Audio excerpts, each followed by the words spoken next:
So, talagang napakasakit kung halimbawa yung mga tao nakarinig dito, talagang napakasakit.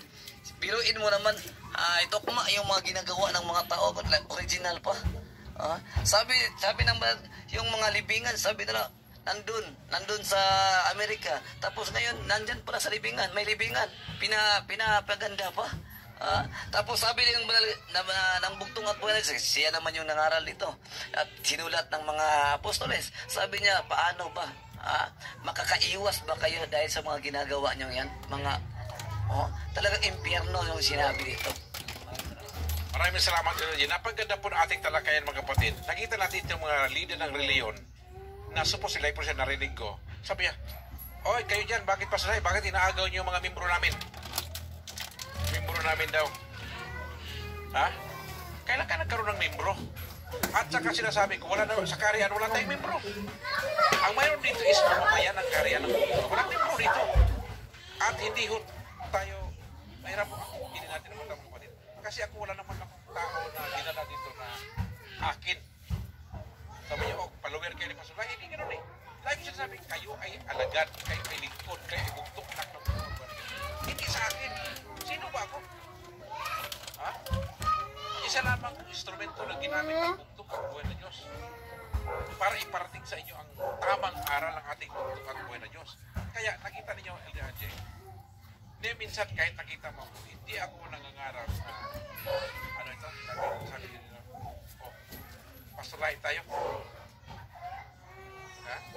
Ay, sinasabi natin, sa bugtong at buhay na Diyos tayo.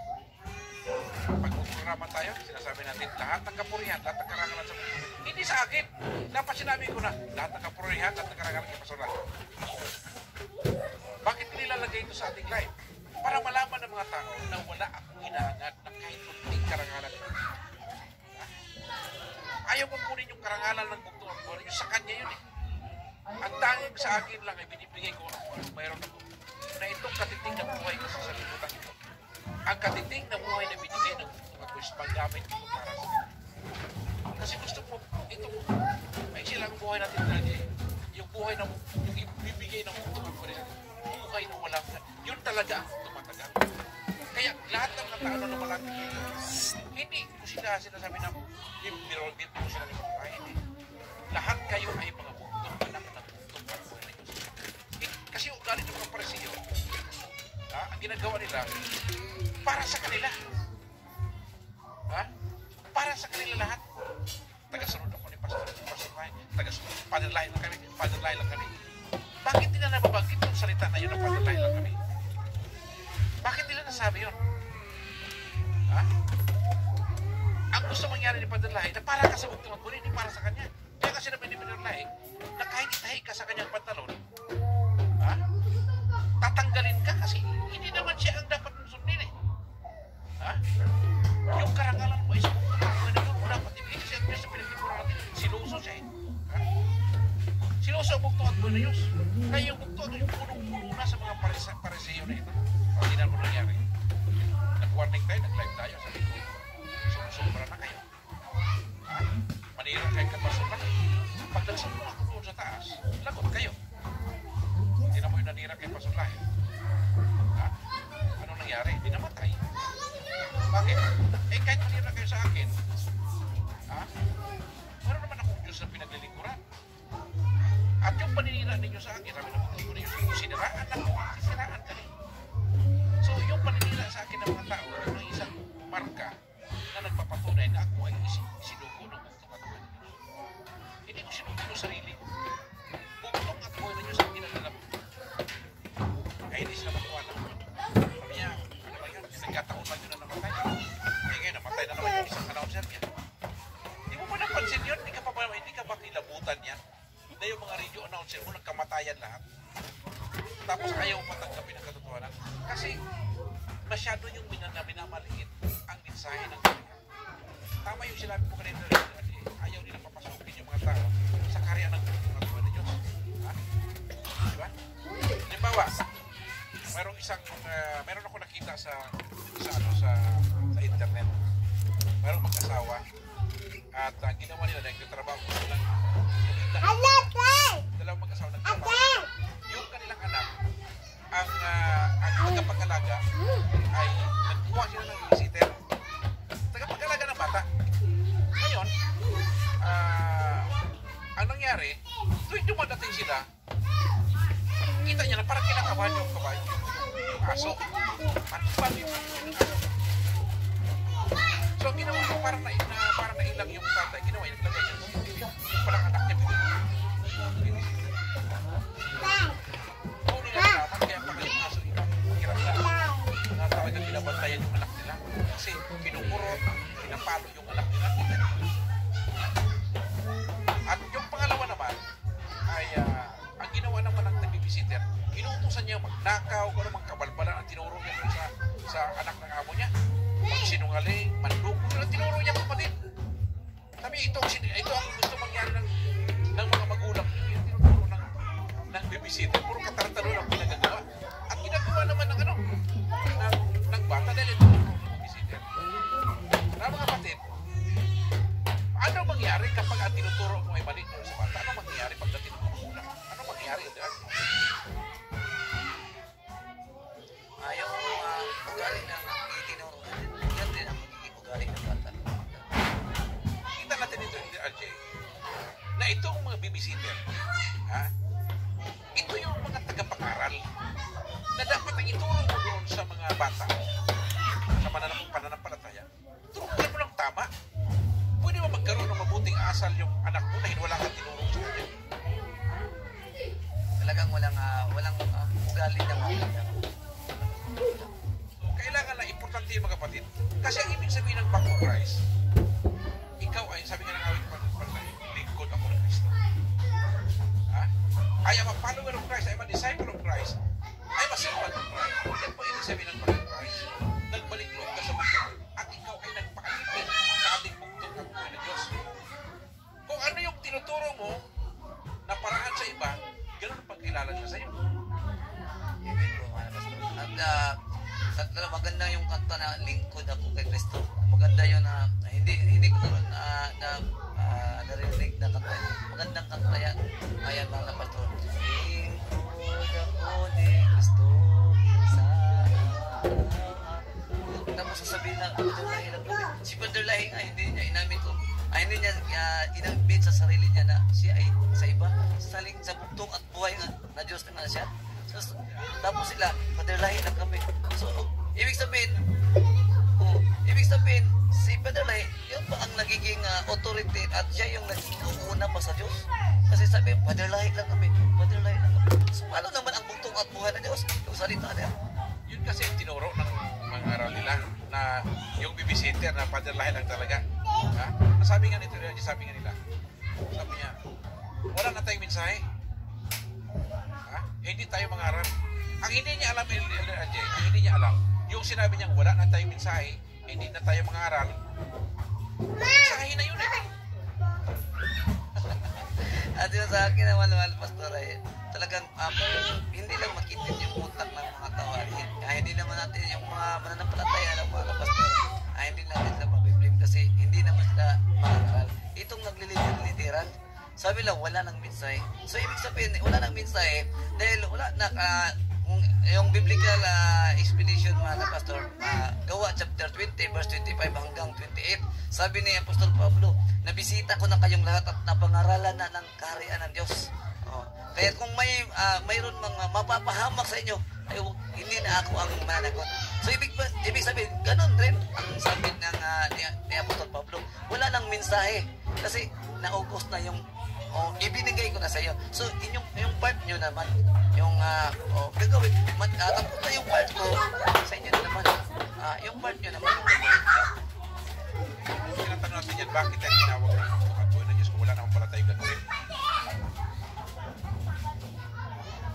Tinawag yan tayo, ano gagawin natin? Tayo na yung mga tao, hayaan mo na yan kasi wala namin sahi, sabi ng mga tayo. Ganun namin talaga yung mga tao Walang ganun yan yan tanggapin natin ang katiwanan nila na maraming Pilipino minded sa basit. Ina-idolize nila yung mga basketball player, may mga sapatos sila, damit nila, may mga ano pa kaya sila, may mga picture, whether you like it or not, yung mga mga bata talagang nakaka-apekto kung ano ginagawa ng mga alay ko sa panahon namin noon. Sikat na sikat si Ruben Padilla. Di ba? Pugoy-pugoy si Ruben, bad boy nga eh. Kaya kami naman, dahil yung nakikita namin sa TV, bad boy din kami. Mahaba ang buhok. Ha? Parang adik-adik talaga kasi Ruben Padilla nga kami. Yung tatay ko nagalit sa akin. Ha? Tapos nagbibenta ng mga baril. Wala talagang tatay na matutuwa sa ginagawa mo. Ha? Kung ano yung ginagawa mo, yun ang aral mo eh. Ha? Ano yung ginagawa mo? Ano yung kilos mo? Ano yung sinasabi mo? Aral yun. Ha? Pag pangit ang ugali mo, aral mo na yun. Ha? Kung hindi ka marunong mag-istima ng bisita, hindi ka marunong magpakain ng bisita, aral na yun. I remember one time the story of St. Thomas Aquinas. Sabi niya doon sa kanyang lalay, sabi niya, let's go. Let us preach the gospel. So ginawa niya, pumunta sila doon sa Sagda. Pumunta doon sa may mga kitugin. Bibigay sila ng tinapay. Dahil kitugin. Mula umaga hanggang hapon. Pagkatapos ng hapon sabi niya, uwi na tayo. Sabi ng kanyang alalay, sabi niya, ay Ton, sabi niya, akala ko mangangaral tayo. Ano sabi ni St. Aquinas? Tapos na pangaral natin. Nabigay na tayo ng tinapay. Pangaral na yun. Ha? Di ba? Kaya tayo mga kapatid, meron tayong amuma. Nandiyan sila Sister Lois. Nanonood sa atin yan. Sister Lois na magandang gabi. Sila yung namamahala sa amuma natin. Sila yung nagbibigay ng mga school supplies, nagpapakain sa mga bata. Pangaral na yun. At yun ang ginagawa natin mga kapatid. Yung ganyang klase na pangangaral mga pastor, yung iba hindi nila yan makikita. Kasi pag sinabi na mangangaral, dapat dadala ay Biblia. Yun ang nakaligtaan nila. Dapat yung pinakita mo sa iba, yun na rin ang pinag-aral mo. Kasi ikaw yung makilala ng tao kung ano ka. So, ibig sabihin, hindi ka palang nagsalita, pwede mo nang ma-influensyahan yung mga tao dahil sa pinakita mo lang. Kaya nga, yung mga halimbawa, kung ikaw ay alingkod ng bugtungan buhay na Diyos, nangangaral ka sa bugtungan buhay na Diyos, tapos sabi ng power journal ni Padre Lai, vegetarian, kumakain ka ng laman kate. So, ibig sabihin, yun palang pangangaral na yun. Na yung mga membro na nakakita sa iyo, ay susundin ka kasi ikaw nga ay mangangaral. Mangangaral na walang aral. Ikaw yung mangangaral na walang pinag-aral. Pinsahero, mulay pinsahe. Ano yan? LDRJ, makita natin dito na, like for example, during the time ni Nehemiah, mga minor prophets, Old Testament, makita natin na during the time ni Nehemiah, ayaw niyang makisama doon sa ginagawa nila na pagkatayo ng wall ng Jerusalem, yung mga Samaritans. Actually, yung mga Samaritans, mga Hudyo din yan sila. Kaya lang, after ng captivity ni Nebuchadnezzar, yung mga mahirap na wala sa loob ng city, iniwan lang yun ni Nebuchadnezzar eh. Nasa labas na sila. Yung ibang mga Jew, dinala sa Babylon. Yung naiwan doon, mga Hudyo, nakapag-asawa ng mga ibang lahi, naging Samaritan. So, halo-halo na. Pati yung worship nila, halo-halo na rin. And then, gusto nila na yung pamamaraan ng worship nila, ang gusto nila na yun ang sundin ng mga Israelites. Hindi nga katanggap-tanggap yun kasi yung kanilang doktrina, yung kanilang mga aral, nahaluan na ng mali. Like for example, yung aral ni Padre Lai at yung aral ng pagbaktong tanggapin natin yung katotohanan. Huwag na tayo magbulahan, huwag na tayo malungkuhan. Iba talaga yung aral. Sa aral ni Padre Lai, iba talaga yun. Pinangyayari ka na, bakit iba na yung pangalan? Hindi naman aral yung pangalan na yun. Sabi na po, huwag tingnan yung puno, tingnan yung bunga. Huwag tingnan yung pangalan na kingdom. Tingnan mo, ano tinuturo ng kingdom? Bautismo, hindi wisik. Lagi mo sinasabi mga kapatid, sa lahat ng ikinig na nakikinig kayo, makinig kayo. 100% guaranteed. Sinasabi ng mga kapatid, pag hindi ka ng bautismo, ng tamang bautismo, mga kapatid, wala talagang kaligtasan. Kaya, katulad ng Back to Christ, marami ng aral na pinapasok na mga aral na wala naman sa totoong aral ng padala. Naalala ko minsan, nagkaroon sila ng concert doon sa Manila. Mayroong nangaral. Elder siguro, sabi, dilinis na ang mga baboy. Pinapakain na kasi pinakain si Pedro. O, pinakain niya si Pedro kasi sabi na po nun,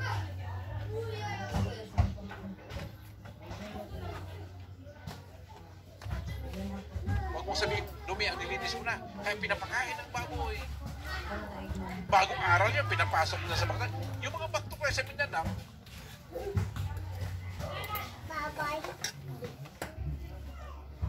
na vegetarian at saka sa Luzon, iba. Bakit? Na-mix na, nahalo na. Dinadala nila yung maling aral, pinapasok nila dito sa kanila ng pagkukulit. Like for example, sa mga born-again Christian naman. Like for example, speaking of tongues. Tapos yung pag ginanon yung kamay, tapos biglang mag-iisay-isay. Wala tayong mababasa sa Biblia na gano'n. Na pag hinawakan ng kamay, natumba. Tapos tumba na gano'n. Pagkatumba na gano'n, kikisay-kisay, tapos shalabala-bala-bala. Wala tayong mabasa sa Biblia na gano'n. Yung pinapasok nila yung mga maling aral at iniisip nila na yun ang tamang aral. Yung kamalian na ginagawa ng mga simbahan, kung meron lang tayong yung mata natin kung malinaw lang, dapat gamitin natin. At yung nakita natin, gamitin natin yung utak natin. Kasi saan mo ba mababasa na yung makikita mo na yung may banal na espiritu kung ganun ang pamamaraan? Ikaw ay yung speaking of tongues, marami akong mga kilala ng mga born again pala. So ganun, sabi nila yung nakapasok ko sa simbahan talaga mapipil mo yung spirit. Hindi mo naman ganyan mapipil yung spirit kung hindi mo nga alam kung ano yung pinasukan mong simbahan, mapipil mo na yung spirit. Yung ginagawa mo nga, yung ginagawa ng mga tao, yung mabasa mo sa Biblia, yung mga ginagawa nila ay hindi kalooban ng Diyos. Pero bakit mo matatanggap mo yung espiritu sa pasigaw-sigaw lang? Hindi naman. May proper kung paano matanggap ang banal na espiritu. Di ba malaman? Kasi ginagawa natin, Jay, may aral na Biblia eh. Naalala ko si Atty. Pamato. Sabi niya, alam mo pastor, binasa ko yung Biblia, wala talagang kaligtasan dyan. Kasi yung buhay ko hindi tungkol sa Biblia na yan. Ang ginawa niya, kumuha siya ng sariling Bible, sariling theology, sariling doktrina. Kami ang pastor, sigurado ng kuligtas. Kasi may sarili ako doon. Kahit tayo Back to Christ, mga kapatid, kahit Back to Christ ka na, at alam mo ang turo ng Biblia, huwag mo i-twist yung turo ng Biblia. Para bang, alam mo mali yung ginagawa mo, gina-justify mo pa. Sabi mo, ito yung tama. Bakit naman si ano? Dami mo tinuturo ng mga tao, yung mga mali niya. Sabi ng Pariseo, Lord, sabi niya, hindi ako nagnanakaw, nagbibigay ako ng ikapo. Nag-aayono ako. Hindi ako tulad ng Pariseo na to. Makasalanan ko. Isipin mo yan, siya, kinukumpara niya yung sarili niya, kasalanan din. Siyempre naman, bakit mo naman ikumpara doon sa mga tao matutuwin? Alam mo may kasalanan ka eh. Mga kapatid, kung ikukumpara mo yung sarili mo sa kapwa mo, sa mga tao na nakilala mo na may mali, talagang kung tingin mo, parang tama ka. May tama ka talaga. May tama ka. Oo. Ikumpara mo yung sarili mo sa bugtong at buhay na Diyos. Hindi na mo siya model natin eh. Diba?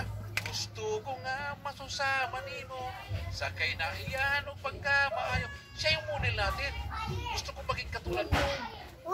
Sa pag-uugali, sa karakter mo. Siya yung model mo. Kasi pag ang bugtong at buhay na Diyos ang model mo, nakikita mo na yung ginagawa mo talagang mali. Pero kung ikukumpara mo sa puro mali, at iniisip mo dahil mali yung ginawa nila, so okay na rin ako. So nagiging Pariseo ka na. Bakit? Hindi naman yan ang turo ng Biblia eh. Hindi yan ang turo ng Biblia. Pag hinaluan mo yan ng ibang aral dyan para mag-justify yung mali na ginawa mo, gagamitin mo yung Biblia, gagamit yan ng mga talata to support doon sa mali na aral, nagiging Pariseo. Sa ring uri na libadura yan mga pastor. O libadura yan. Kasi nadagdag na. Instead na yung titignan mo yung nagbigay ng halimbawa. Hindi yung tao. Kasi yung tao makabigay bayad ng halimbawa kung hindi niya alam kung ano ang tama. Paano mo malaman na yung pinakita niya sa iyo tama kung wala ka namang nababasa? Katulad na binasa nga sa 1 John chapter 2 verse 6, kung ang tao ay magsasabi na siya ay para sa Diyos lamang, dapat gawin niya kung ano ang ginagawa ng Panginoong Hesus. Kaya sinabi mo na mahal na pastor, dapat yun ang pattern mo. Kasi doon ka maliligtasan. Kung anong ginawa ng Panginoong Hesus, doon ka maliligtas. So, sabi ng banal na kasulatan, yung salita ng bugtong at buhay na Diyos ay dapat ipapangaral yung kaharian. So, doon ka. Kung sabi ng yung kasulatan sa Hebrew chapter 4 verse 12, yung salita ng Diyos ay matulis pa sa dalawang yung talim, duway sulab, hait pa sa espada ng duway sulab. Dalawang so, pag sabi doon, so paano ka mananalo sa digmaan kung wala kang armas? Sabi ha. So, kung saan yung sinabi ng bugtong at buhay na Diyos, dapat doon ka lang. At sabi naman ng bugtong at buhay na sa Mark chapter 13 verse 31, mawala ang langit at lupa, yung salita hindi. Bakit ka naniwala? Wala ng aral. So, sabi ng bugtong at buhay na Diyos, mawala ang langit at lupa, yung salita ng pangako ng Diyos ay hindi mawawala. So, talagang mali yung mga pinangaral na iba. And Ali Ajay, sabi ko dito, minsan magiging parasiyo tayo. Hindi mo napapansin na naging parasiyo ka, pero ang warning, mayroong paghusga ang bugtong at buhay na Diyos. Mayroon siyang judgment sa mga parasiyo. Ibig sabihin, lahat ng ginagawa ng mga parasiyo, mayroon itong judgment, mayroon itong tinatawag na internal consequence. Binigay na bugtong at buhay na Diyos. No? At mayroong dahilan, eternal consequence. Alam mo mali, kinukumbinsi mo yung sarili mo na tama ka. Malaking, malaking dagok yan sa aral ng Panginoon. Parang nanghikayat ka ng mga tao na yung ginagawa mo, okay lang yun. Ibig na nagturo ka ng tamang landas, nililiko mo para pabor sa'yo, so tama yung ginagawa mo. Pero alam mo talaga sarili mo, hindi tama yung ginagawa mo. You are just trying to convince yourself that what you are doing is right. But deep within your heart, alam mo talaga na mali yung ginagawa mo. You are just trying to convince yourself na tama yung ginagawa mo. Like for example, natanong sa akin, Pastor, pwede ba? Gusto ko sana mag-asawa na. Yung ganda, good. Kaya lang, Pastor, ikaw pang-asawa ko, hindi naman pareho natin parang pwede ba yun, Pastor? Sabi ko, huwag kang magtatanong sa akin na alam mo na ang sagot. Anong sabi ng madalang sulatan? Huwag kang, do not equally yung with unbeliever. Ano na mag-asawa ka na hindi pareho ng panampalataya? Mayroon bang pagkakaisa ang Diyos at saka ang mamon? May pagkakaisa ng Diyos at Satanas? Yan nga ang dahilan, mga kapatid, bakit nagpadala ng baha sa panahon ni Noe? Kasi ang ginawa ni Satanas, pinaghalo niya yung anak ng Diyos at saka ang anak ng Diablo. Pinagsama niya lahat, nag-mix. Nung makita ng Panginoon Diyos, sabi niya, nawala na yung anak ko, natalo na. So, nagpadala ng baha ang bugtong ng Diyos kasi hinalo ni Satanas. At yun ang plano ni Satanas na i-mix ang tama at mali. Kaya sabi ko sa mga manampalataya pagsukay, kapag kayo ay nag-asawa ng hindi manampalataya, patay na ang next generation ninyo ng manampalataya. Patay na. Wala nang pag-asa nila. Kasi, pagkalit sa malo, isama yung mga anak mo. Pagkalit mo naman, isama ng asawa mo. Kasi nagsimbahan ng nagsimba ng linggo. So, patay yung next generation mo. Kaya tayo, binalaan tayo ng bugtong at buhay na Diyos sa mga katuruan ng mga parisiyo na ito. Tinuruan tayo. Huwag niyong gayahin, huwag niyong sundin ang mga turuan araw. Kasi dapat ituro yung tamang landas. Gumagawa ng sariling landas. At babasahan ka ng mga talata at yung mga tao din, dumulang din sa kalaman, napapaniwala mo. But in reality, hindi yan yung katuruan. Kaya Kaya sabi nga natin, kung gusto niyo na walang mintis ang aral ninyo, makinig kayo ng Pastor Lai Live, kasi nakikita ninyo yung mga aral na binibigay ko dito, hindi talaga magmamali yun, hindi magkakamali. Ha? Hindi ko pwedeng baguhin yung aral para lang sumang-ayon tayo sa mali. In principle, we have to be firm like a rock. Ha? But the way we deal with sinners, we are mild to them. Kalmado tayo sa kanila. Pero hindi natin pwedeng sirain ang kautusan para na mauulit natin sila. Diba, Indrajek? Mahal na pastor, tama po yan, mahal na pastor. Kasi kung totoong mahal mo ang isang tao, hindi mo itutolerate yung kamalian niya. Kaya nga, kahit sa sarili, mahal na pastor, kung halimbawa kung maliit mo naman ang mali talaga yun. Kasi yung maliit na pagkakamali ay patungo yun sa malaking pagkakamali. Halimbawa, may mali ka, tapos hindi mo pa sinasabi sa iba. So, dalawa na yung mali mo. Yung mali mo, tinago mo pa, instead na i-convince mo para baka may mag-advise pa sa'yo kung anong ginagawa. So, kaya nga ako, mahal na pastor, kaya palagi kong sinasabi sa'yo, may mali man ako, kung maaari, sabihan mo ako kung anong mali ko. Para doon naman ako mag-stay kung saan yung mali ko. Kaya kung yun lang ang mga isipan ng mga back to Christ, hanapan nila yung leader nila. So examinin nila yung leader nila. Kung ito ba talaga ay isang lingkod ng bugtong at buhay na Diyos at tumutupad sa mga salita na iniwan ni Father Lai. So isa-isain mo. May journal naman dyan. So halimbawa, yung nangangaral yung leader mo, dalhin mo yung journal. Magusisa ka. Yung ginagawa ng leader namin, tinuro ng leader, pero wala naman dito sa journal. Ha? Pero, ano ba ito? Okay lang kasi hindi naman nakakaligtas yung simbahan. Sabi nila, kahit saan ka magsimba, okay lang yan. Kasi wala namang relihiyon na makakaligtas. Alam na pala nila na yung lahat ng relihiyon hindi maliligtas. Bakit anyan ka sa relihiyon? Bakit hindi mo hanapin yung simbahan na hindi relihiyon?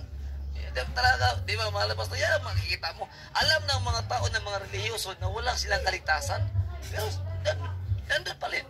Kaya nga sabi ni Apostol Pablo kay Timoteo sa pangalawang Timoteo chapter 3 verse 5, sa huling kapanahonan, mananatili ang mga taong relihiyoso, ngunit talagang aalisin na yung tunay na kapangyarihan. 1 Corinthians chapter 4 verse 20, ang iyong kaharian ng Diyos, hindi salita, kundi kapangyarihan. Ito ang mawawala. Maraming salamat din, Ajay. Now, ilagay natin, ano yung pangalawang katangian ng isang Pariseo? Malalaman muna yung mga ng isang Pariseo kapag ang lahat ng kanilang ginagawa ay nakasentro sa kanilang sarili. Hindi bugtong at buhay na Diyos. Panginoon, nagbigay ako ng ganito ang ginawa ko, ganito, hindi ako katulad yan, iba ako, bigay ako na ikapo, nagsisimba ako, Sabado. Puro sarili niya mga kapatid, hindi ang bugtuan ko ni pinangaral ko rin siya. Dati kami ni Padre Lai noon, magkasama kami, kanang kamay ako talaga, ako lahat. Pag laging ako mga kapatid, nandun nakapasok ka na sa Pariseo. Sabi nga ng bugtuan ko ng Diyos, pag pumunta ka daw sa isang kainan, pag inimbitahan ka, huwag kang uupo doon sa pinaka-special na upuan. Doon ka uupo sa special. Kasi pag nakita ka ng, pag nakita ka daw ng nag-invite sa'yo, sabi, bakit nandiyan ka? Hindi pa doon sa special? Doon ka. Pero pag doon ka upo sa special, sabi sa'yo, wait, alis ka muna dyan kasi may upo dyan na may special pa sa'yo. Hindi na pahiya ka tuloy. Ha? Masyado ka bilib sa inyo. Ito yung mga Pariseo, gusto nila lagi paglingkuran sila. At ang gusto niya na, yung mga tao na kapaligid sa kanya, gusto niya may pinaglilingkuran siya. Kaya kanyang bugtuan mo is, hinugasan yung paan ng kanyang disciples. Nagbigay siya ng halimbawa, ganito kayo maglingkod sa inyo. Ganito kayo maglingkod. At alam mo, yun din ang kagandahan doon. Sa lahat ng Back to Christ, tayo lang gumagawa niya. Tayo lang gumagawa niya. Lahat ng Back to Christ, hindi lang ginagawa yung footwashing. Baka ngayon, baka manarinig nila, gagayahin na nila yun. Sabi, ano ba yung footwashing? Hindi nyo kasi ginagawa yan. Kasi hindi kayo doon talaga umpisa sa Back to Christ. hindi nyo alam kung paano gawin yan. Ang sabi ng Bugtong Buenas, kung hindi ko hugasan ang paa ninyo, wala kayong kabahagi sa akin. Ang bugtong mo, itinakwil na kayo ng bugtong mo na Diyos. Pag hindi nyo ito ginawa, hindi kayo kabahagi sa akin. Tapos pilit nyo i-connect yung sarili nyo na original Bugtong Christ kami. Padala, kami sabi naman, hindi, umalis kayo dyan, hindi ko kayo nakikilala. Yan ang pinakamasakit sa huling kapanahonan. Sabi nila, kami original kami. Sabi naman yung nataga Cebu, kami ang talagang nangangaral ng katotohanan. Puro kayo. Paano naman sa Diyos? Kung binasa mo yung kasulatan, sabi nga sa Matthew chapter 20 verse 27 hanggang 28, kung gusto nyong magiging malaki sa kaharian, dapat kayo ay magiging alipin ng inyong kapatid. Magpakumbaba ka. Anong ginawa ng mga leader ng Bugtong Christ? Hindi nga marunong rumispeto. Walang respeto sa salita ng bugtong at buhay na Diyos na nakasulat sa Power Journal na dala-dala ng kanyang bugtong suko sa Espiritu at kapangyarihan Padre Lahi. Angkin Padre Lahi kami. Kami ang tama. So, basahin mo yung journal kung ikaw ba yung tama. Doon mo malalaman na ikaw ay nanatili kay Padre Lahi, na nanampalataya ka na siya ay sugo ng bugtong at buhay na Diyos. Sapagkat kung yung buhay mo ay nakabase sa yung Power Journal, ay talagang ikaw ay nanatili sa kanyang sugo na si Padre Lahi. At yung Diyos mo, ang pinaglilingkuran mo ay hindi si Padre Lahi. Hindi authority na siya yung higit kay Padre Lahi. Ay, si Padre Lahi yung higit sa Diyos. Kasi yung nangyayari kasi mga pastor, kapag pumunta ka sa mga Bugtong Christ, dala-dala mo Biblia, hindi na paniniwalaan. Sabi niya, wala na. Sabi ni Padre Lahi, wala nang igapo. Sabi ni Padre Lahi, wala nang turot-aral. Paano ba yan? Yung bugtong at buhay na Diyos, yung mga ngaral na mga dala-dala na yung mga libadura na mga puro at aral, talagang nabablock na yung utak mo. Puro at aral ng mga Pariseo. Lagi mo sabi ito mga ugali ng mga Pariseo kay Ajay, na ito mga tao na ito, hindi sila magsamba ng unang bago namin. Gusto nila na magaganda lagi. O purihin ng mga tao. Tapos, pag pumunta na ito ng palengke, pag nanalangin ito, kung saan yung kanto, doon siya. Kasi nakikita siya dito sa may kaliwa, nakikita rin siya sa kanto, doon siya uupo, doon siya manalangin. Kita dito. Pagkatapos, pag nagbibigay siya ng po, talagang pinapatunog pa. Pwede mo namang ilagay doon ng dahan-dahan, matago. Hindi. Ganun, bago ilagay doon, ganun muna, patunogin muna. Tumingin kayo ha. Magbibigay na ako. Oops! Ito na yung mga tinatawag natin na mga Pariseo. Now, ano ang gusto mangyari ng bugtong at buhay na Diyos? Ito ay kinontra ng bugtong at buhay na Diyos. Sabi ng bugtong, Matthew chapter 23, verse 11 to 12. Dalaygo ng bugtong is, datapat ang pinakadakila sa inyo ay magiging lingkod ninyo. At sino mang nagmamataas ay mabababa, at sino mang nagpapakababa ay matataas. Bilang isang Bugtong Christ, ang mundong ito ay hindi umiikot sa iyo. Ang Bugtong Christ ay umiikot sa bugtong at buhay na Diyos, hindi sa iyo. Huwag mo itaas yung sarili mo. Ibababa ka ng bugtong at buhay na Diyos. Mga Pariseo, akala nila yung mundo umiikot sa kanila eh. Akala mo sabi niya, iba kami. Kami talaga ang mahalaga sa lahat. Ito yung ugali ng mga yung mga Pariseo kasi mga pastor talaga yung nakasulat yung mga gawain nilang mga nagkukunwari kasi yung huling kapanahonan pala mga pastor, kaya nga hindi aksidente na isinulat ito ng bugtong at buhay na Diyos dahil sa huling kapanahonan ay may lilitaw pala ng kanyang klase. At may babasa lang ako mga pastor dito sa Matthew chapter 23 verse 8 hanggang 9 na yata ito babasahin natin para talagang accurate yung babasahin natin. At ang sabi dito mahal na pastor, yung sa 9 na lang. So Matthew chapter 23 verse 9, at talagang ito ay makikita nila. Matthew chapter 23 verse 9, purihin natin ang bugtong at buhay na Diyos. Ang sabi dito, og dinhi sa kalibutan ayaw tawga si bisan kinsa nga amahan, kay usara ang inyong amahan nga atuwa sa langit. So sabi dito sa banal na kasulatan, dito na sa mundo, huwag kang magpapatawag ng ama kasi isa lang yung ama. Ngayon, hindi nila alam kung anong klaseng ama. Si Boy Sila, Sabi niya, father na rin siya. Ginaya niya ni si Father Lahi, nagpatawag ng ama. Hindi niya alam kung anong klaseng ama si Father Lahi. Unang Pedro chapter 2 verse 9 hanggang 10. Sabi ito, yung mga hinirang na mga tao ay mga royal family pala, yung mamamayan sa kaharian ng Diyos at mga ngaral. Kaya pala tinawag na father kasi yung spiritual na father, yung templo na itatayo ay spiritual. Gaya ng bugtong at buhay, yung itinatag na iglesia ay spiritual na simbahan. Kaya yung pagka-father Lahi ni Father Lahi ay spiritual father. Ngayon, anong klaseng father itong nagpatawag na father? Sabi ng buto, huwag kang magpatawag ng father, pero may Father Abraham kasi siya ay yung ama ng pananampalataya. Ngayon si Father Lahi, bakit siya naging Father Lahi? Kasi siya ay spiritual na nagtatayo ng mga templong spiritual. Ngayon, anong karapang klaseng father? Nagpasapon ako, LDRJ, may mga bata na nagtatawag sa akin, Papa Pastor. Hindi ko naman sila anak. Tinatawag nila akong Papa Pastor. May iba't matawag sa akin, Father Lahi. That's fine. No, walang problema sa akin. Hindi ako nagpapatawag ng Father Lahi. Pero nakikita nila si Father Lahi sa akin. Nagpapatawag nila ng Father Lahi. Dahil meron akong nagawa sa kanila. Pero hindi naman lahat ng nasa kingdom nagtatawag sa akin ng Papa Pastor.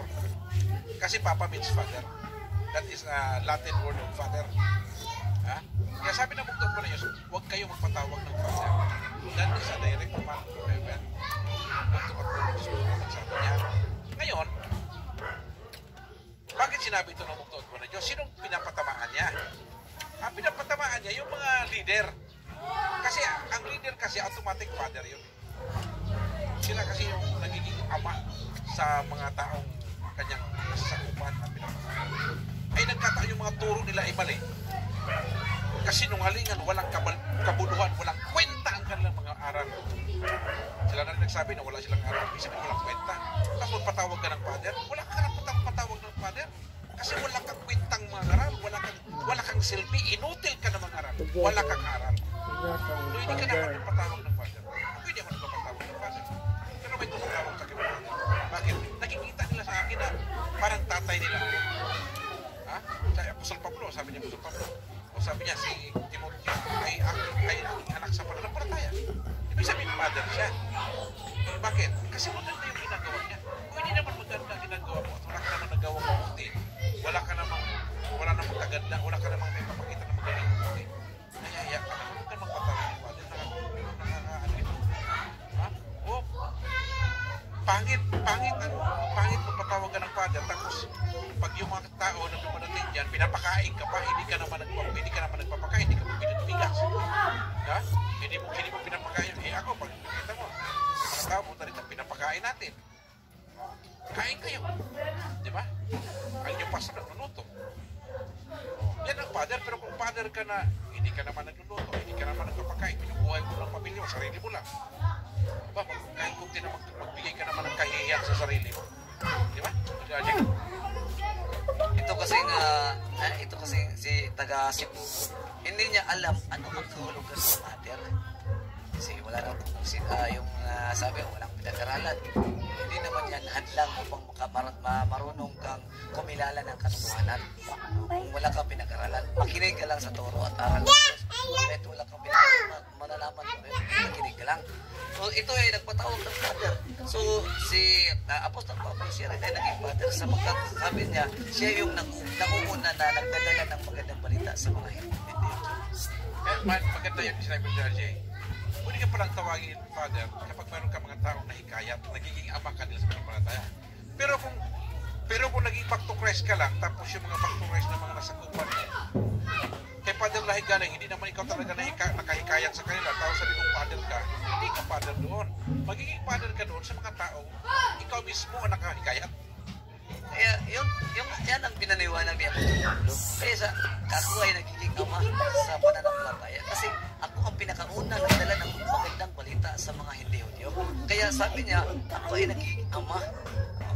So ibig sabihin, kung halimbawa si Boy, ama daw ang father. So anong kahulugan ng pagiging father mo? Yung pagiging father mo ay pagiging suwail sa kautosan ng Diyos at sa salita ng Diyos. So naging father ka kasi yung nag-appoint sa iyo ng father ay ang diablo naman, hindi naman ang Diyos. Paano ka naging father kung wala kang follower? Wala kang pader. Ha? Baka pader. Hindi pader. Yung pader, yung wall. Wag mo ipanganda ka ng pader ka. Nakakahiya eh. Hindi ka kasi nagpapasa ng banal na kasulatan kasi hindi. Ikaw yung mangangaral na walang inaaral, pinag-aral. Hindi ka, ikaw yung mensahero na walang mensahe. So paano mo maintindihan yung salitang pader? Kahit ako yung magharapin ng dalawa eh. Ang pahiya ito. Kasi hindi niya alam anong kahulugan ng pader. Gusto may mga tao na gusto magpatawag ng father at gusto niya siya lang ipakinggan. Sabi niya, kung kayo makinig dyan, ako lang pakinggan ninyo. Sa akin lang kayo makinig. Kasi gusto niya maging father. Pero ang ibig talaga nun, bakit ka nagpapatawag ng father? Gusto mo lang na ikaw ang makinabang. Anong pakinabang mo sa mga tao na iba? Bakit ka nagpapatawag ng father? At lahat ng mga ngarap, naalala ko yung live nila Pastor Ben. Sabi ni Pastor Ben, sabi niya, kapag lumalapit na siya ipadalay, may umaharang daw sa kanila. Oo, kasi sagabal sa kanila yun eh. O, sip-sip. Oo. Ganoon ang mga parasiyo na pag-ugali. O, pag hanapin mo, nandiyan ba si padalay? Wala. Kung nandun si padalay, tinatago niya lahat ng lumalapit. Sabi niya, Padre, itong tao na ito. Lahat ng tao na lumalapit, lagi siyang may sasabing pangit. Lahat ng lalapit kay Padalay, sisirain niya, alam mo yan, ganito. Si Padalay naman, medyo, alam mo naman si Papa, madali maniwala yon. So, ibig, wala ka naman ginawang masama, hindi na tama yung pagtingin sa'yo. May may nakabulong na mayroon kang ginawa na mali. Talagang, yan na may reality naman din, mahal na pastor. Kahit naman yung mga luma o yung mga dating kasapi ng Back to Christ, alam niyan. Kaya ito ngayon, mahal na pastor, kasi talagang mayroon talagang tao na kahit walang alam sa banal na kasulatan, talagang pinipilit yung magmumukhang tama. Meron akong personal na tanong sa'yo. Kasi lagi mo binabanggit yung isang tao na taga Cebu. Tanong ko lang sa'yo, meron ka bang galit sa kanya personal? Alam mo mahal na pastor, saksi yung bugtong at buhay na Diyos. Wala akong inanakis. Mahal ko lang siya kasi yung ninong ko ito eh. Mahal ko. Ninong ko ito. At dahil hindi naman tayo pwede magsinungaling sa tao. Pwede mo bang isikripisyo yung pagiging inaanak ka? Pwede mo bang isikripisyo yun? Dahil ninong mo siya, o hayaan mo na ang kasinungalingan ang maghari? Dahil ninong mo siya, tatahimik ka na lang? Pwede bang ganon? Hindi. Sa akin nga, mahal na pastor, para sa akin, hindi ako na pumipili ng tao kapag mali. Inaman, anak o asawa, kaibigan, malapit o kahit ninong. Kasi yung pinipili ko lang yung bugtong at buhay na Diyos. At yung gumagawa ng matuwid ay talagang kapatid ko yun sa pananampalataya. Tanong ko lang kasi marami nanonood sa atin ngayon. Bago nangaral ba si Elder RJ, ano ka ba noon? Sino ba si Elder RJ noon bago siya maging mangaral ng Karian? So maraming salamat mahal pastor, isang magandang tanong no, kasi kahit nga ako sa sarili ko ay hindi ko lubos na maunawaan noon na paano ako naging ganito. Noon ay ako ay isang lasinggero, nagsasyabu, nagmamariwana, yung bakla, nang babakla rin ako noon. Nung mayroon akong asawa, mayroon din akong kalaguyo. At no minsan pa mahal na pastor, ako ay ano sa Tagalog yung tulisan. Hindi yung nako ng yung kutsilyo talaga, ako yung hold up din ako. Kahit ganito yung katawan ko, pero hindi ako natatakot na mang-hold up ng tao. Kasi alam ko naman na parang yung buhay ko, hindi ko talaga inisip kung ano ba yung kahulugan ng buhay. Walang kwenta, walang Panginoon. Kasi sa bibig lang, nagsisimba rin naman ako ng araw ng Sabat, mahal na pastor. Pero yung ginagawa ko, hindi na haom o hindi na tukma sa pananampalataya na sinusunod ko. Kaya ngayon, nung ako ay tinawag ng bugtong at buhay na Diyos, at talagang hanggang ngayon aamis ako na ito na pala yung totoong RJ na... Kailan ka nag-umpisang mangaral? Noon, nung 17 years pa lang, 17 years old pa lang ako, mahal na pastor. Mga 1 month lang siguro ako na nakaumpisa ng pangangaral, tapos nawala. Hanggang sa dumating ang ilang taon, matagal na taon, nung nangangaral ako ng 17 years old, humawa ako ng banal na kasulatan. Kasi wala pang tamang pag-iisip kung ano yung banal, ano yung hindi banal, ano ba yung matuwid, ano yung mali. Kaya right on lang ako, mahal na pastor. Ano ang nagpabago sa'yo? Nung isang araw, binigyan ako ng yung kasulayan. Ibig sabihin, mahal na pastor, binigyan ako ng kaaway ng bugtong at buhay na Diyos. Kasi iba siya mong tawag. Ikaw ay padadalhan ng kaaway ng bugtong at buhay na Diyos. Para ikaw ay matakot. Takot ako. Baka ako matukhang. Hindi na ako makakatulog kasi one time nagtitinda ako. May 3 tao na umaaligid-aligid sa akin. Sabi ko, yung dalawa talagang makisig yung katawan at yung isa mahaba yung buhok. So parang yun ang guide na nagtuturo, ito yung mga adik dito. Matagal akong hindi na gumagamit. So pag dumating ako, parang talagang nakatingin siya sa akin. Tapos parang nagsususpician ako, ano kaya ang ginagawa ng mga taong to. So lumapit ako sa kanila, hanggang sa nagpa-picture sila, mahal na pastor. Doon ako kinabahan sa pwede ba tayong magpa-picture. So ako pa yung humawak ng picture, yung cellphone nila, at tabi kami dalawa. Sabi naman yung isa, ako naman para sigurado daw. Ano bang ibig sabihin para sigurado? Sige, picture din kami. Pero wala na, kinabahan ako. Anong sigurado? Dapat siguraduhin talaga nila. Anong sigurado? So, bago ako umalis, talagang kinaklarify ko muna kung ano yung sigurado. Tinanong ko sila, mga kapatid, ako ay, kung tingnan mo ako, wala pang krimen suspect na. Pero hindi ako masamang tao, baka mali yung mga inaakala nyo sa akin. Sabi, hindi, pumapasyal lang kami dito, hindi kami taga rito. Pero hindi ko naniwala kasi may pakay sila. Kinabahan ako, pero bago ako umalis, talaga hinarap ko muna sila para hindi mananatili yung masama na ginagawa, binabalak nila sa kanilang isipan. Kasi bakit naman tayo matakot? Wala naman tayong ginagawa na masama sa kanila. Diba? Although may masama akong ginagawa, at yun ay sinalangsak ko yung kalooban ng Diyos. Pero yung mga tao na hindi ko nga kilala, kaya nilapitan ko sila. Baka ganito yung mga iniisip ninyo. Wala pang krimen suspect na yung mukha ko. Kasi mahaba yung buhok ko, mahal na pastor. Mahaba, tapos palaging lasing.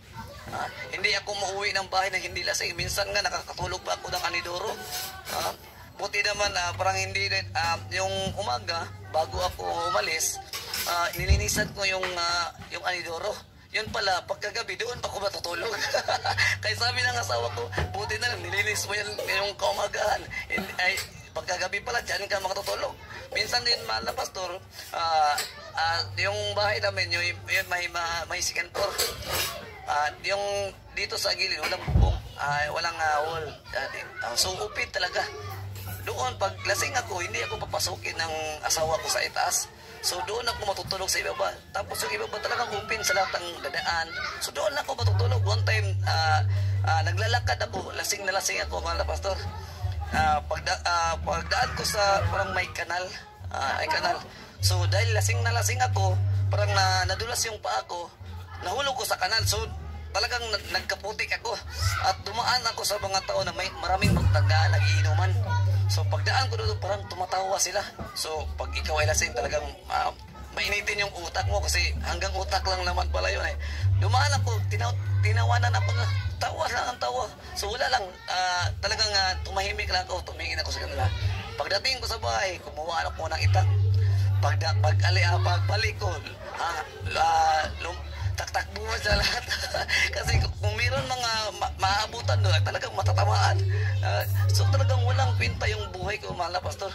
At pagbalik ko, mahal na pastor, hindi ko alam na yung shirt ko pa, yung pantalon ko pala, hinubad ko na, nakabrief lang ako, nagdala ng itak. At nagtakbuhan yung mga kapitbahay namin na mga naglasing doon. Marami sila nag-inuman. Nagdala ako ng itak, buti yung mga magagandang sasakyan. Sabi ng asawa ko, buti hindi mo natamaan yung mga sasakyan na mamahalin, patay kang bata ka. Buti nga pa, hindi yung natamaan. Pero Yun ang isang paraan ng bugtong at buhay na Diyos, yung malapit ako natukhang mahal na pastor. At yung oras na yun na sinabi ko nga, hindi pa lang, wala pang krimen suspect na yung mukha ko, at hindi na ako nagbigay ng kumpiyansa sa mga taong yun, mahal na pastor. At hindi na ako madalas pumupunta ng syudad upang magtinda o maghanap buhay. Hindi lahat, nakatago na ako sa bahay at takot ako kasi sunod-sunod na patayan, mahal na pastor. Yung bahay kinakatok at binabaril sa bahay nila mismo. So sabi ko, kung ako lang yung babarilin, okay lang. Pero may anak ako, kaya doon ako natutulog sa bahay ng mama ko. So ito, kung ako man yung papatay nila, okay lang. Pero kung madamay yung mga anak ko, hindi yun okay. Kaya doon ko nung tago, ilang gabi ako takot na takot. Pag makarinig na ko may kumakatok, talagang naginginig ako sa takot. Hanggang iniimbitahan ako ng mama ko na sabi ni mama, pumunta tayo sa Maigo. So yung mindset ko, hindi ako pupunta kasi hindi nga kita tinanggap noon, mahal na pastor, kasi hinahanap ko rin si Pader Lahi. Pader Lahi din ako eh. Sabi ng mama ko, punta tayo ng Maigo. Mawala kong pasahe. So walang problema. Yung kapatid mo si Elder Gino, siya na yung bahala sa'yo. Hindi pa, nagdalawang isip pa talaga ako. Hindi pa talaga sana ako sasama. Hanggang sa yung kaumagaan na hindi ko alam, sumama pala ako. Kasi sabi niya, tayo na. Wala akong ibang inisip na nasa sumama, pero yung umalis ako kasama niya para lang maiwasan ko yung takot ko baka may papatay sa akin dyan. Sige, para makaiwas ako, pumunta ako ng Maigo. Doon isang gabi nung nangangaral ka, mahal na pastor, Sabado ng gabi, yung patungko sa agila, na yung agila daw ay yung kuko niya ay hahaba at yung nguso niya ay haba. Lilipad siya ng malayo at ibabagsak niya yung sarili niya para maputol yun at magiging bago. At habang nakikita kitang nangangaral, mahal na pastor, maraming tao at andun talaga ako sa likuran. Nakikita ko yung mata mo sa akin nakatingin. Habang tinitingnan mo ako, mahal na pastor, para akong kandila na talagang natutunaw. Iyak na lang ako ng iyak. Hindi ko alam sa sarili ko bakit ako umiyak. Doon parang nagsisisi na lang ako. Lahat ng ginagawa ko, mahal na pastor, parang pinagsisiyan ko noong gabi na yon. Siguro halos isang oras siguro ako yung nangangaral ka, parang naiiyak na rin ako, mahal na pastor. Mula nung kumanta ka hanggang nangangaral ka, parang sinisisi ko palagi yung sarili ko. Hanggang umiyak lang ako ng umiyak, hindi ko mapigilan yung luha ko. Umiyak halos. Parang yung mata ko namumula na. Hanggang sa kinaumagahan, mayroong bautismo doon. At ako ay nabautismohan. At naaamis rin ako, mahal na pastor, kasi yung pagkatapos kong nabautismohan, ikaw ay nangangaral. Tapos ito yung sabi mo, mahal na pastor, noon, kung ano man yung buhay mo noon, ay hindi mo na yun babalikan para ikaw ay totoong nagbago. At tinuro mo ako, mahal na pastor, at ikaw naman, kung noon ay kayo ay lasinggiro, hindi na kayo lasinggiro ngayon. Ako yung tinuro mo. Talaga naamis ako. Kung lasinggiro ka noon, ngayon hindi na. Talagang yung sarili ko para akong natutunaw. Kaya pagkatapos ng pag-bautismo doon, hanggang mga ilang araw, pastor, may naramdaman ako sa sarili ko. Parang napakagaan, napakasarap ng sarili ko. At doon nga nagsimula na nangangaral na ako. Diba? So, yung para kang lumilipad na hindi mo alam kung ano yung nasa sarili mo. Masarap na damhin na hindi mo naramdaman mula nang ikaw ay ipinanganak sa mundong ito. Maraming salamat, mga pastor. Kaya ko na ito RJ, kasi iniisip kasi ng ibang mga aral na may personal ka nagalit doon sa tao na yun. Kung siya ay nanonood at nakikinig sa ating palatuntunan yun na Cebu, ano ang gusto mo mensaheng sabihin sa kanya ngayon? From your heart. Kasi sinasabi mo wala ka namang galit sa kanya. Ano talaga ang totoong naramdaman mo sa kanya? Pwede mo siyang kausapin ngayong gabi. Mahal na Ninong. Ninong ko kasi itong nasa Cebu eh. Si Ninong Boy. Mula man noon, mahal na mahal rin kita. Kaya nga, nung nakita ko yung mga post niya na yung paninira niya sa akin, talagang tawang-tawa ako. Kasi paano ba naman ako magagalit? Mahal ko taon to. At yung sinabi niya na ako daw ay o yung nakaraan ko, pero yung sinabi niya, hindi yun totoo kasi bata pa naman ako noon. Hindi ako yung nahuli. Yung sinabi niya, higit pa doon yung ginawa mo. Pero yung mali lang niya, kasi bata pa ako ng mga araw na yon at hindi ako yung nahuli. At sabi niya, may record ako, RG Maglansang, na-amaze ako na yung tao pala na inaasahan mo na magmamahal sa iyo kasi ninong mo yan. So, pangalawang ama mo na. Di ba? So, pangalawang ama, hindi ako nagalit, mahal na pastor. Noon pa man, hindi ako nagalit. Yung gusto ko lang na mawala, yung kasinungalingan na kanyang daladala. Kahit yung unang natanggap ko yung salita ng Bugtong at Buhay na Diyos, mahal na pastor, yung pinakauna kong nag-comment ako sa kanyang programa. Siya yung pinakauna na so, ang pinakamahalaga na mensahe na sasabihin ko sa kanya na habang hindi pa huli ang lahat, magsisi ka sa lahat ng kasinungalingan mo. Kung mahal mo yung bugtong at buhay na Diyos, kung mahal mo yung sarili at pamilya mo at ang mga tao na umaasa sa iyo, magsisi ka at tanggapin mo ang kaharian ng Diyos at upang tayo ay magkaisa sa isang pananampalataya at isang pag-ibig. Hindi naman porque nga may galit ako, pastor, wala akong galit sa kanya. Hindi nga ako kahit kanina pinanood ko sa asawa ko yung mga post ni yung brother Gilbert na yun ang ginagawa niya sa akin. Natatawa ako, pati yung asawa ko tawang-tawa. Hindi, bakit naman ako magagalit? Totoo namang masama ako. Di ba? Kung sabihin mo masama ko, napakasama ko. Kaya sabi ko nga ng asawa ko, dapat kinumpirm mo tapos nag-text ka sana sa akin o tumawag ka para sabihin ko kung sa'yo kung ano talaga ako at ipopost mo yun. Dahil dyan proud na ako kasi siya yun ang hinahanap ng Bugtong at Buhay na Diyos. Nung nasa pinakamadilim na kahapon mo ay aalisin yun at gawing liwanag ng Bugtong at Buhay na Diyos. Kaya yung asawa ko, mahal na pastor, sabi ko sa kanya, kung bibilangin ko yung kasalanan ko, ikukumpara ko sa lahat ng mga mensahero ng kaharian, mayroon kayang hihigit sa kasalanan ko. Kaya yun, hindi ibig sabihin na proud ako kasi nagiging proud ako dahil sa pag-ibig ng Diyos. Hindi ako proud sa ginagawa ko. Naging proud lang ako na kahit pala ako ay napakasama ko noon, mayroon pala akong pag-asa. Maraming salamat. Ajay, para ba sinabi mo kung ikaw ay isang taong makasalanan at bawat kasalanan mo ikatumpas sa isang bato, baka nakagawa ka na ng tulay galing Iligan papuntang Cebu. Sa dami ng kasalanan ginawa mo, pwede na gawing tulay na napakataas. At isa ho sa ugali ng mga pares. Kaya tinatanong kanina kasi nagtaka ko bakit nag-ininom mo siya tapos galit ka sa kanya. Walang dahilan para magalit ka sa kanya. Naalala ko yung isang kwento. Mayroong isang writer. Itong writer na ito ay hindi naman kilalang writer ito Indian writer ito. Mayroong sinulat na aklat. Hindi nga siya sikat, mahirap nga lang na writer yun Ngayon, yung aklat na sinulat niya nabasahan ng Muslim cleric. Ang pangalan niya si Ayatollah Khomeini ng Iran. At nung mabasa yung libro niya, yung Satanic Verse, ang libro na sinulat, sabi niya, kung sino man ang taong makakahuli sa tao na ito, binibigyan ko ng direct access sa langit, patayin niyo ang tao ito. So, ang ginawa naman ni Rasmandi, humingi siya ng patawad. Sabi niya, patawad sa ginawa ko ng aklat. Ano nangyari? Dahil hindi naman siya kilala, hindi alam ang libro niya, marami naghanap sa libro niya, yumaman bigla itong si Rasmandi. Dahil doon sa libro, sabi niya, patawarin mo ako kung nagkamali man ako. Alam mo ang sabi ni Ayatollah Khomeini? Sabi niya, kahit lumuhod ka man ng lumuhod, kahit ano pang gawin mo, hindi kita papatawarin at ibibigay ko ang kaluluwa mo kay Satanas sa impyerno.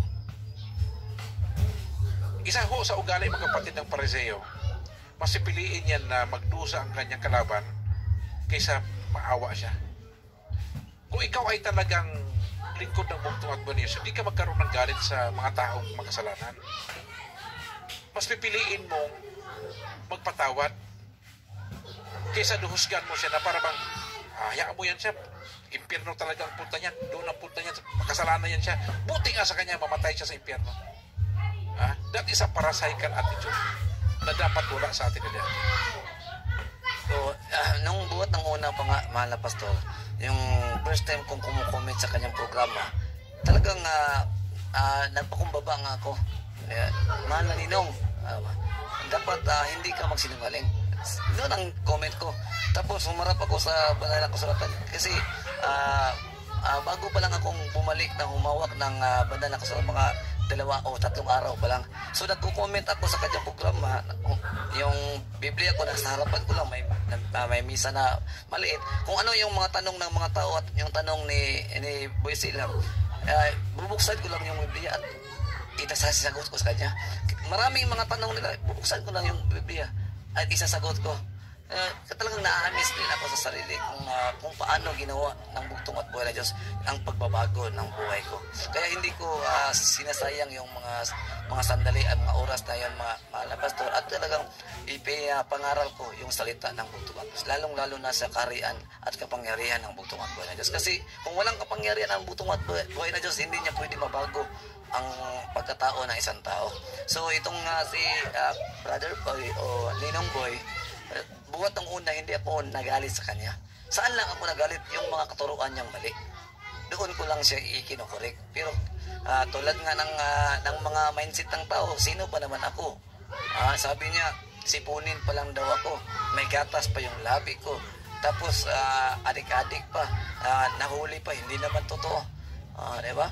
So sabi niya, at talagang pinatunayan niya yan ng live niya. So hindi naman ako nagalit. Paano ba naman ako magalit sa mga taong hindi pa nakapasok sa kaharian ng bugtong at buhay ng Diyos? Ang nandito sa kaharian, sigurado na yung kaligtasan. Tapos yung maninira, paano ba ako magagalit? Alam ko namang wala ka pang kapag-asa kung hindi ka aamin sa iyong kasalanan. Ang bugtong at buhay siya yung pattern ng mga tao na makasalanan na kanyang i-guide para sila ay magbago. Maraming salamat. Itong nakita ko in RJ, habang ako'y nangangaral, sinasabi kasi na impostor ako, mali yung aral ko. Minsan nagtataka ako, sabi ko, bugtong at buhay na Diyos, ano bang aral ko na mali? Itong mga tao na ito, ng mga lasinggero, dati mga masamang, dati malayo sa'yo, ngayon nagbalik doon sa bugtong at buhay na Diyos. Tama ba ito o mali? Kaya tanong ko ba, lahat ng mga tao na nagbagong buhay dahil sa aral ng kaharian, para sa kanila, aral ng demonyo. Anong masabi mo niya, RJ? Hindi natin masisisiyan, mahal na pastor, kasi yung realidad na nakasulat sa banal na kasulatan, yung gumagawa ng mabuti, kahit yung bugtong at buhay na Diyos, sabi niya, napasukan ka na ng demonyo. Pinagbintangan niya yung bugtong at buhay na Diyos. Sabi niya, ikaw ay kampo ng Satanas. Kahit bugtong at buhay na Diyos, ginagawa rin sa kanya. So kung anong ginagawa sa Ama, doon ang gagawin sa anak. So hindi ako naamis sapagkat alam ko yung katotohanan na talagang yung si Satanas ay lalabas kunwari sa kanyang bibig ay mabuting salita. Ngunit hindi naman mabuti ang ginagawa. Maraming salamat. LRJ, yung yung lahat ng bagay ng bugtong at buhay na Diyos, katulad ng perlas. Ang perlas, mamahaling bato yan eh. Alam mo ba paano nabuo yung perlas? Yung malaking kabibe, may nakabukas yan. Ang kabibe kasi hindi naman siya gumagala. Ang pagkain lang niya, kapag may dumaan na isda dyan, magsasara sa yun ay yung pagkain niya. Ngayon minsan ang isda nakakatakas, napapasukan ng buhangin yung malaking kabibe. At ang nangyari doon, yung mga buhangin na yon, masakit yun para sa kabibe. At dahil masakit sa kanya yon, magpuproduce siya ng fluid. At yung fluid na yon, yun ang magiging perlas. Dahil doon sa buhangin. Yung kabibe, pangit yun, pero ang laman perlas. So dito makita, you cannot judge the book by its cover. Hindi mo pwede husgahan na porque nakita mo na ganyan, yun na yung totoong pagkatao niya. Kasi lahat ng magandang bagay na galing sa bugtong at buhay na Diyos, minsan binabalot niya sa hindi magandang lalagyan. Like for example, nung nakipag-usap ang bugtong at buhay kay Moises, ang nagpakita siya doon sa damo, yung sa shrub na yon, yung bush na yon, yung maliit na nag-aapoy pa. Yun ang ginamit ng bugtong at buhay ng Diyos. To represent himself, At ito nangyari naman dito kay Mecca. Sabi na bugtong at buhay ng Diyos, maglakad kang nakahubad. Sabi na bugtong at buhay ng Diyos, maglakad kang makahubad, tapos umungol ka na parang jackal. buhay na Diyos yun. Pero sino siya? Kung siya na bugtong at buhay na Diyos. Itong si Mecca. Ano ginawa dito kay Hosea? Sabi ng bugtong at buhay na Hosea. Di ba yung asawa niya naging prostitute? Sabi niya, bilhin mo yung asawa mo. Asawain mo uli yung asawa mo na naging prostitute. Ha? Sabi, sugo ka. Tapos ang asawa mo, prostitute. Paano nangyari yun? Bakit mo inasawa yun? Sabi ng bugtong boys, kayo yung prostitute na yun. Kahit naging burikat na kayo, naging babayarang babae na kayo, naglingkoy ko sa ibang Diyos, tinanggap ko pa rin kayo. Ganyan ko kayo kamahal. Kahit naging bayarang babae ka na, mahal pa rin kita. Ganun katindi magmahal ang bugtong just to illustrate yung pagmamahal niya. Na tayo bilang mga anak na bugtong mas pipiliin natin ang awa kaysa maghusga. Ha? Sino ba naman natutuwa? Natutuwa ba tayo ng mga taong nagkakasala? Hindi tayo natutuwa. Natingin mo kaya, sabi ko nga, matutuwa ba ako nasa langit ako na makita ko itong mga tao na kilala na ito? Pati yung ninong mo na makita ko nagsasayaw sa impyerno. Sa tingin mo kaya, buti nga sa'yo na impyerno ka. Do you think magiging happy ka sa ganun? Hindi ka, wala kang makikitang kaligayahan doon. Kasi kapag ang tao mapunta na sa impyerno, forever na may impyerno yun. Wala nang ibang second chances yun. Ha? Si Ezekiel, ano sabi kay Ezekiel? Ha? Nakahiga lang siya. 390 days. Tapos lumikot na naman sa kabila, 40 days. Uutusan ka ng Diyos ng ganon? Hindi ka pwedeng tumayo, nakahiga ka lang. Inutos ng bugtong at buhay ni Diyos yan. Tingnan mo si Noe, ano ginawa sa kanya? Gumawa ka ng arka. Mayroong baha na darating. Mag-uulan. Yung mga tao, wala pa nakitang ulan. Pinagawa siya ng arka sa bundok pa. Ha? Paano ka makukumbinsi yan? Lord, pwede ba na huwag naman sa bundok? Pwede naman sa dagat na lang para may maniwala sa akin. Ha? Paano nakumbinsi ni Noe? Yun yung mga tao na maggawa ng barko sa tuktok doon sa bundok ng Motarara. Ha? Ang hirap na mensahe na gano'n eh. Di ba? Pero yun ang pinagawa ng bugtong at buhay na Diyos. Si Jeremias, ano ginagawa kay Jeremias? Ha? Nagbitbit siya ng yugo. Naglalakad na siya doon na para siyang kalabaw na may buhat-buhat. Sabi niya, ganito ang mangyayari sa inyo kapag hindi kayo nagbalik, pag hindi kayo sumuko kay Nebuchadnezzar. Sumuko na kayo. Dala-dala niya yung yugo. Si Abraham, ano pinagawa kay Abraham? Sabi niya kay Abraham, patayin mo anak mo. Paano nangyari yun? Na Diyos ng mga Diyos, papapatay yung anak niya. Minsan mga kapatid, yung gustong ibigay ng bugtong at buhay na Diyos sa'yo, minsan, hindi maganda ang pagka-package, pero may dahilan bakit pinapagawa. Pinapakita ng Diyos yung kanyang habag. Pinapakita niya yung kanyang pagmamahal. Kaya tayo kasi pag nagkasala, gusto mo parusahan ka ng bugtong. Ayaw niya ng ganun eh. Mas pipiliin yung habag, yung awa doon sa mga nagkakasala. Di ba? Yun ang ginawa nito kay Abraham. Di ba? Huwag natin itago yung mga gustong, like for example, yung pangaral ng kariyan. Huwag mo itong itago. Huwag mo sabihin wala nang mensahe. Dapat isiwalat mo ito. Ano yung pamamaraan ng bugtong? Dapat ito ay ipaalam natin sa mga tao, Judge. Talagang yan po ang katotohanan, mga pastor. Kasi sabi nga sa Matthew chapter 7 verse 21, hindi lahat ng tumatawag sa aking Panginoon ay makakapunta sa kaharian ng langit, kundi yaon lamang sumusunod sa kalooban ng Ama na sa langit. So kung anong kalooban ng bugtong at buhay ng Diyos, dapat yan ang magiging ibabaw. Pero iba sa nung nagsasabing back to Christ, mga pastor. Kung anong gustong ipapangaral ng Diyos para sa kanila, walang kwenta. So, ibig ba sabihin, mas tama ka, mali ang Diyos? Di ba? Sabi ng bugtong at Matthew chapter 24 verse 14, itong magandang balita patungkol sa paghahari ng Diyos, ipapahayag sa buong mundo, ipaalam sa mga tao at darating ang katapusan. So, paano yan mangyayari kung hindi mo ipapangaral? Maraming salamat. Elder Ajay, sa panahon mo, sa pinag-aralan natin ngayong gabi kasama yung ating mga kapatiran, meron ka ba nakikita na pag-ugal ng para sa sarili mo sa pinag-aralan natin? Nakikita mo bang sarili mo na parang ako ito? Parang isa ako sa mga parasyo. Nakikita mo bang sarili mo na ganun pa sa mga pinag-aralan natin gabi? May napansin ka ba? May kabahagi sa pinag-usapan natin na saan kung mayroon ka na? So, para sa sarili ko, mga pastor, kahit sa sarili ko, dinidiscover ko pa rin yung sarili ko na baka magiging Pariseo ako.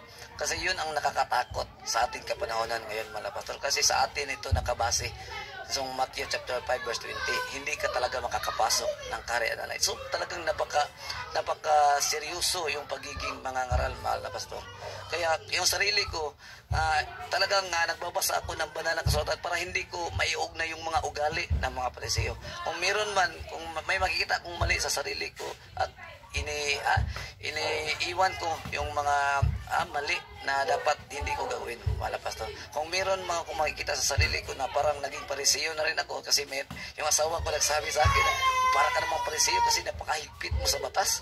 Hindi na ko na mahigpit sa batas. Talagang minsan magagalit lang ako sa mga taong sumasalangsang sa batas. Kaya ngayon mga pastor, hindi naman akong, wala naman akong galit doon sa taga Cebu. Yung nakita ko lang na hindi niya alam na may kaharian pala sa lupa at yun lang ang pinoprove ko na dapat malaman mo na may kaharian sa lupa. Kaya hindi ko galit. Gusto ko lang na malalaman niya na totoong may kaharian ng Diyos sa lupa. So, napansin ko, RJ, katulad sinabi mo kanina na nagagalit ka kung may sumasalanta sa batas. So, para nakikita mo yung, mas piliin mo yung mahabag. In terms of principle, you have to be firm like a rock. But the way you deal with other believers, dapat meron kang, tawag nito, yung pagtanggap. Hindi mapagusga, kundi merong kahabagan sa mga taong nagkakasala. At minsan, yun ang nami-misunderstood ng tao sa akin. Kasi bakit yung mga kasama ni Pastor Lion, puro mga kasalanan ito? Alam mo kasi, hindi naman ako magbabago sa iyo, yung bugtong at buhay na Diyos, siya magbabago sa iyo. Ginamit lang ako ng bugtong at buhay na Diyos, nahipo ka lang. At kapag nagkaroon ka ng time na encounter mo ang bugtong at buhay, yun ang pagbabago doon. At tayo mga kapatid, kung mayroon man tayong mga kahinaan, na maling nakikinig kayo, na mayroon kayong pag-ugali ng katulad para sa iyo, huwag kayong malungkot. Mayroong good news. Mayroon akong good news sa Ajay. Kasi pag sinabi nating Pariseo, kaya yung mga tao nagbabanal-banalan at nagmamalaki sa kanilang sarili. Yan ang ibig sabihin ng Pariseo. But the good news is, meron tayong good news, kapatid. Because ang salita ng bugtos lagi may good news. Tandaan niyo mga kapatid, ang pinakamagaling na mangaral sa bagong tipan, walang iba, si Pablo ay isang Pariseo at binago ng bugtong at buhay ng Diyos. 3/4 ng isinulat sa bagong tipan, isinulat ng isang Pariseo ng pangalan ay Pablo. Kung si Pablo na isang Pariseo, binago ng bugtong at buhay ng Diyos, mga kapatid, mayroong ding pagbabago sa buhay mo kapag na-encounter mo ng bugtong. Si Pablo mga na-encounter niya yung bugtong at buhay niya, papunta siya ng Damascus. Sabi niya, Pablo, bakit inuusig ko? Sabi niya, Panginoon, sino ka? Ako ang Isus na taga Nazaret, ako yung inuusig mo. At doon mga kapatid, nireview niya yung kanyang buhay, yung kanyang paniniwala na bago ang lahat dahil na-encounter niya ang bugtong. Mga kapatid, dalangin ko na sa gabing ito, sa inyong pagkikinig sa palatupon ng Pastor Live, na sana sa pamagitan ng kwento ng ating mahal na kapatid RJ, ma-encounter din ninyo yung bugtong at buhay ng Diyos. Na kung mayroon man kayong pag-ugali ng isang Pariseo na tinitingnan ang sarili, puro ako. Sana dumating din ang time na ma-encounter mo ang bugtong at Diyos. Dahil kapag na-encounter mo ang bugtong at buhay ng Diyos, magbabago ang perspective mo sa buhay, mayroon pagbabago sa buhay mo. Kaya kami po ngayon ay nanawagan sa inyo na kung kayo man ay mayroon sa mga ugali nito mga kapatid, huwag kayo mawalan ng pag-asa. All you have to do, lumapit ka sa bugtong at buhay ng Diyos at nang sa ganoon ikaw ay magkaroon ng buhay na walang hanggang makapasok sa kanyang kaharian. Elder RJ? Talagang parang madamdamin yung huling sinabi mo, mga pastor, kasi yun naman talaga ang pinaka-main na pakay ng bugtong at buhay ng Diyos. Yung nakasulat sa Isaiah 57 verse 15 hanggang 16. Sabi niya, ako yung buhay na Diyos na buhay na nakatira sa napaka mataas na dapit o napakataas na lugar, langit ng mga langit, nakatira siya. Ngunit sabi niya, ako ay bababa at sasamahan ko yung mga taong makasalanan at yung mga taong mapagkumbaba. May address kung bakit bumaba ang bugtong at buhay ng Diyos. At yung pagbaba ng bugtong at buhay ng Diyos, at mayroon talagang address kung saan siya bababa. Doon para sa mga taong makasalanan at mapagkumbaba. Kasi mayroong mga makasalanan, mga pastor, na instead na pagpakumbaba, tinataas pa niya. Mas proud pa siya sa kasalanan na hindi naman niya pinagsisihan. So sabi ng bugtong at buhay, sasamahan ko sila, yung makasalanan at mapagkumbaba. At hindi ako magpatuloy na magagalit sa kanila sapagkat ako ang gumawa ng kanilang buhay at ang yung espiritu nila ay galing sa akin. Sa Panginoong Hesukristo, siya yung gumawa ng buhay natin at siya yung may-ari ng espiritu natin. At yun ang napakaganda. Mayroon pang pag-asa. Kayo itong mga naglider-lidera ng Back to Christ, hindi pa huli ang lahat. Ikaw ang isa sa dahilan kung bakit nagpakamatay ang Diyos. Kaya gusto niya na ikaw ay magpakumbaba. Ikaw ay nagkasala at magpakumbaba. Hindi yung nagkasala ka para itapon sa impyerno. Dapat doon ka nakadesinyo sa nagkasala ka, nagpakumbaba. Maraming salamat, Pastor. Maraming salamat, Elder RJ, at sa ating mga minamahal mga taga-subaybay. Kung kayo po ay nahipo ng mensaheng ito, kayo po ay magbigay ng mensahe, yung mga reaction sa gabing ito. Meron Elder RJ nag-message dito, sabi niya, ni Sister Leonora Capito Jacob, ang sabi niya, nice kayo inyong mensahe, Pastor. Maayong gabi ay sa inyo mo, Pastor. At sa lahat na nanonood ng Pastor Live at Sister Cherry, God bless sa tanan. Shalom Aleichem. Aleichem Shalom. At nanonood din sa atin, Brother Gilbert, Chloe Grace Calo, Maripel Astimos ang Gabriel nanonood sa atin. Sabi ni Micaela Grace Balaga, purihin ang bugtong at buhay na Diyos. Yan, nanonood din sa atin si Carl Jan Tobio Calo, magandang gabi. At si Sister Marifel Lastimos ang Gabriel naman, sabi niya, Shalom Aleichem Elder RJ. Yan. At yan. At ito naman ay mensahe ni Brother Eliezer Bisera, pakibasa Elder RJ. Maraming salamat sa pagkakataon, mahal na Pastor. Brother Eliezer Bisera, ang ganda ng testimonya ni Pastor RJ, Elder pa po, Pastor RJ. Mula sa kadiliman ay nakita ang liwanag ng bugtong at buhay na Diyos. Shalom Aleichem, Pastor. Aleichem Shalom, mahal na kapatid. Elder Eliezer Bisera. Maraming salamat. Ito mga kapatid, si Elder RJ, ito yung mga taong ayaw mo makasalubong sabi. Ito yung taong hindi mo dapat makasalubong sa gabi noon kasi hulidapin ka nito. Ngayon siya binago ng bugtong at buhay na Diyos, batid. Purihin ang bugtong at buhay na Diyos. Sister Jonalyn Siatanan Gonzaga, magandang gabi.